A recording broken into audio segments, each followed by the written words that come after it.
നമസ്കാരം. കഴിഞ്ഞ കുറെ നാളായി ഇന്ത്യയും അമേരിക്കയും തമ്മിൽ അത്ര നല്ല ബന്ധത്തിലല്ല. ട്രംപിന് താൻ പിടിച്ച മുയലിന് മൂന്ന് കൊമ്പ് എന്നാണ് നിലപാട്. പക്ഷേ ഈ നിലപാടുമായി എത്തിയ ട്രംപിനെ ഇന്ത്യ ഒടിച്ചു മടക്കി അതങ്ങ് കൈ കൊടുത്തു. എന്തായാലും ട്രംപിന്റെ നിലപാടിനെതിരെ ലോകശക്തികളായ ഇന്ത്യ, റഷ്യ, ചൈന എന്നീ രാജ്യങ്ങൾ ഒന്നിക്കും. ഇന്ത്യക്ക് നേരെ വന്ന ട്രംപിന് ഒരു കാര്യം മനസ്സിലായി. ട്രംപ് വരയ്ക്കുന്ന വരയ്ക്കുള്ളിൽ ഇന്ത്യ വരില്ലെന്ന്. അതോടെയാണ് താരിഫ് ഭീഷണി എന്ന ഉണ്ടയില്ല വെടിയുമായി ട്രംപ് എത്തിയത്.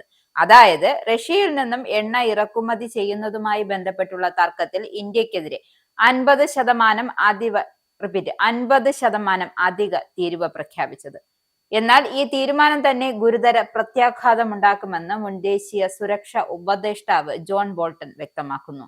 ട്രംപിന്റെ അധിക തീരുവ പ്രഖ്യാപനം അമേരിക്കയുടെ ദീർഘകാല പരിശ്രമത്തെ അപകടത്തിലാക്കുന്നതാണെന്നും ഇന്ത്യയെ റഷ്യയിൽ നിന്നും ചൈനയിൽ നിന്നും അകറ്റാനുള്ള പരിശ്രമം അമേരിക്ക ഏറെക്കാലമായി നടത്തുകയാണ്. ഇതിനായുള്ള അമേരിക്കൻ തന്ത്രങ്ങളെ ട്രംപിന്റെ തീരുമാനം അപകടത്തിലാക്കുമെന്നും ബോൾട്ടൺ വിമർശിക്കുന്നുണ്ട്. ഇന്ത്യ റഷ്യയിൽ നിന്നും എണ്ണ വാങ്ങുന്നതിന്റെ പേരിൽ ട്രംപിന്റെ അധിക തീരുവ നടപടി ഇന്ത്യയെ ചൈനയുമായും റഷ്യയുമായും കൂടുതൽ അടുപ്പിക്കുമെന്നും അമേരിക്കയ്ക്ക് എതിരെ ഈ മൂന്ന് രാജ്യങ്ങളും ഒന്നിക്കുമെന്നും ജോൺ ബോൾട്ടൺ CNN നൽകിയ അഭിമുഖത്തിൽ വ്യക്തമാക്കുന്നുണ്ട്.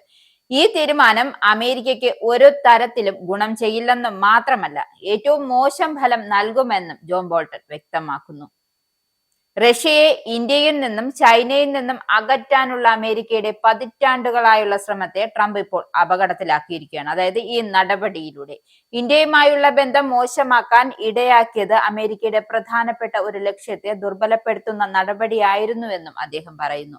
ചൈനയോട് ട്രംപിന് മൃദു സമീപനമാണെന്നും ഒരേ സമയം ഇന്ത്യക്ക് തീരുവ ചുമത്തുകയും ചൈനയ്ക്ക് തീരുവ ചുമത്താതിരിക്കുകയും ചെയ്തത് ഇന്ത്യ മോശമായി പ്രതികരിക്കാൻ കാരണമായി.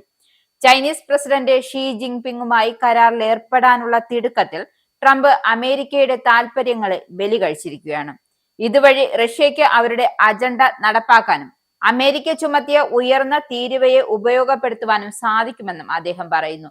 ഇന്ത്യക്കുമേൽ 25% തീരുവയായിരുന്നു അമേരിക്ക ആദ്യം പ്രഖ്യാപിച്ചത്. റഷ്യയിൽ നിന്നും എണ്ണ വാങ്ങുന്നതിനെതിരായ താക്കീത് അംഗീകരിക്കാൻ ഇന്ത്യ തയ്യാറാകാതിരുന്നതിനെ തുടർന്ന് 25% കൂടുതലായി ചുമത്തിയത്. ഇതോടെ ഇന്ത്യൻ ഉൽപ്പന്നങ്ങൾക്ക് അമേരിക്കയിൽ 50% തീരുവയായി. ശക്തമായ ഭാഷയിലാണ് ഇന്ത്യ അമേരിക്കയുടെ ഈ തീരുവ പ്രഖ്യാപനത്തോട് പ്രതികരിച്ചത്. ഇസ്രായേലിന്റെ 5 സൈനിക താവളങ്ങളിൽ കനത്ത നാശനഷ്ടം. മോദി വെളിപ്പെടുത്തുന്ന ഇന്ത്യയുടെ വികസനത്തിന്റെ മയക്കുമരുന്ന് വിൽപ്പനയ്ക്കെതിരെ ശക്തമായ നടപടിയെടുത്ത് ഷാർജ പോലീസ്.